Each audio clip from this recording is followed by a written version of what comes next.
Okay, welcome back to Vision Gaming's channel. In this next video, I'll be presenting part 2 of the series on how to play the Mage Prophet class. So stay tuned and follow along with me.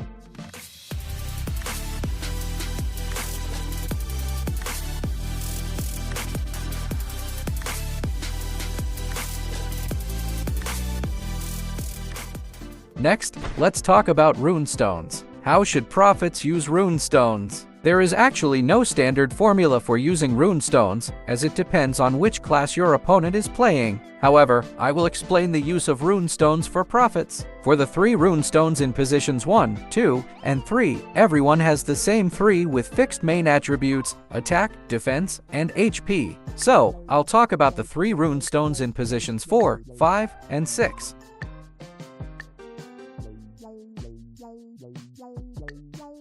For the 4th runestone, you must take the skill damage stone. For the 5th stone, you can take the combo damage resist stone. For the 6th stone, you can take the crit resist stone. However, if you have the resources, you should upgrade several 5th and 6th runestones and use them flexibly against corresponding opponents. For example, when facing an archer class, using the combo damage resist stone in position 5 is very effective. But when facing a warrior class, the combo damage resist stone is no longer effective, and you should use the counter damage resist stone instead. Similarly, when facing a mage, you should use the basic damage resist stone. For the 6th stone, using the crit resist stone is effective against both archers and warriors, but when facing a mage, you should use the skill damage resist stone. I recommend preparing a main set of runestones and, after maxing out their levels to 20, having backup stones ready for use when needed. What about the sub-attributes? My advice for finding sub-attributes for these runestones is to focus on attributes like skill crit damage,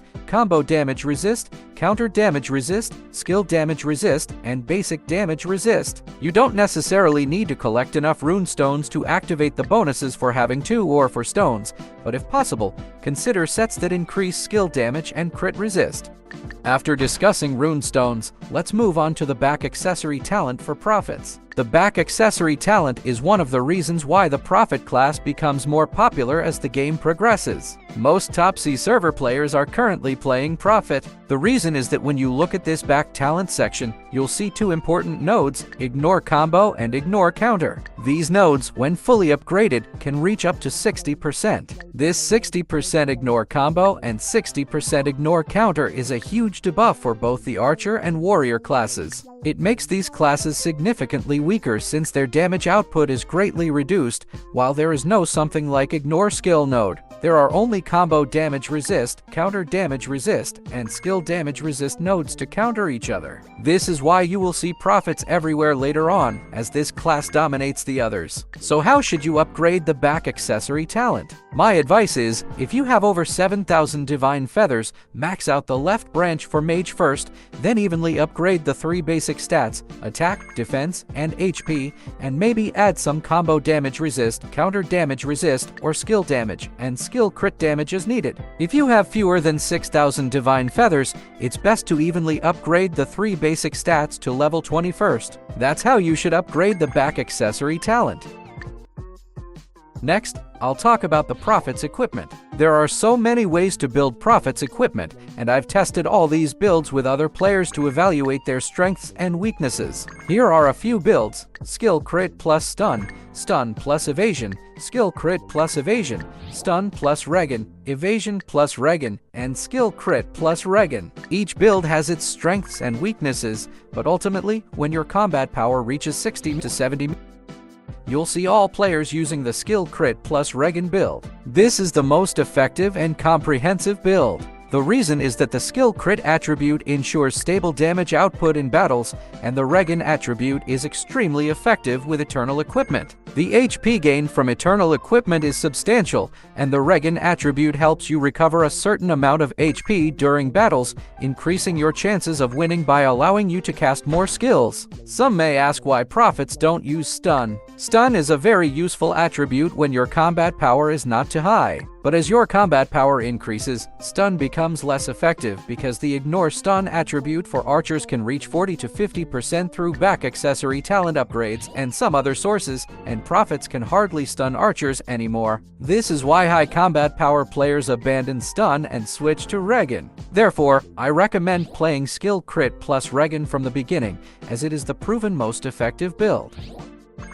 So, what about the remaining content related to skills, pals, relics, mounts, artifacts, etc.? Similar to other aspects of the Prophet class, these are also very flexible depending on who your next opponent is. Therefore, I will break down these topics into different battle plans and explain each battle plan and their practical effectiveness in real combat. Okay, first, I'll talk about the battle plans when fighting archers, including longbows and crossbows. This is the battle plan I'm using when fighting this class. As you can see, the Blitz Assault skill is mandatory, so I don't need to explain much. Next is the Take It Slow skill. I use this skill because the strongest point of the archer class is their fast and numerous shots, so with the 40% attack speed reduction debuff from Take It Slow, archers become relatively weaker. Disarm is a must-use skill when fighting archers simply because it stuns the opponent for about 6 seconds in total and has a relatively quick cooldown. I'm using the Clone skill because, after the first skill turn, my clone is still alive and helps absorb a certain amount of damage from the archers. You might consider not using this skill if your clone disappears completely after the first skill turn. My clone still survives, so I use it very effectively. The last skill is Smoke Bomb because it's a cost-effective skill with a quick cooldown and a considerable damage boost,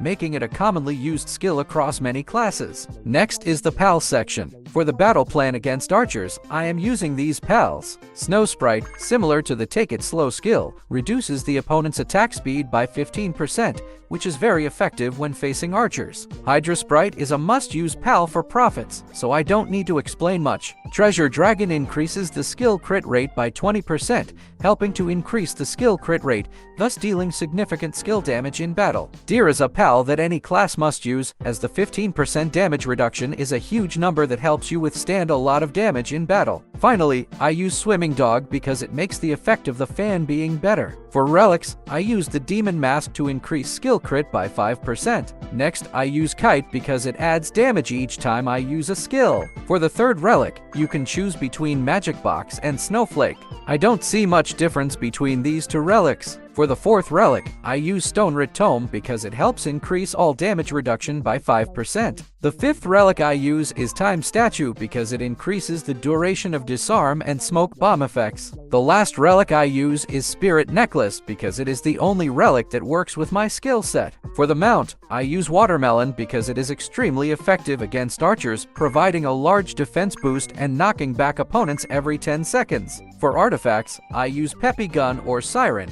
as both help the Prophet withstand a lot of damage from archers. For the back accessory, I use the Fan or Cold Head, which helps create an HP shield and significantly reduces the Prophet's cooldown. For the flying pet, I use Nimbus because it also helps reduce the Prophet's cooldown. And this is the battle plan I use to fight archers. I will show you some of my matches when fighting in the cross-server arena, and the matches against much stronger crossbow opponents. You can see that this battle plan is very effective and has helped me win these battles.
Okay, next, I will talk about the battle plan I use to fight warriors and mages. For skills, I use the combo of Star Array and 100 slashes, along with Blade. This is a set of 3 skills with the same cooldown and is very effective when used together to deal a large amount of damage when fighting warriors and mages. For pals, I replace Snow Sprite with the cat because warriors and mages do not have high attack speed, so I no longer use Snow Sprite. Using the cat will help me increase significant damage when using skills. For relics, I replace Tome with Flame Book and Time Statue with Stellar Statue. This optimizes the damage output from the skills I choose. For the mount, I use Cloud. For artifacts, I use Siren. And for the back accessory, I use Peppy Wing. And this is the battle plan I use to fight warriors and other mages. I will show you some matches with them using this battle plan.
Of course, each player has different resources and gear, so not everyone has the same items as I do. It depends on what you have. Please leave your questions in the comments, and I'll answer them. Okay, so this video has gotten quite long, so I'll end it here. Thank you for watching from the beginning until now, and see you in the next video. Thank you!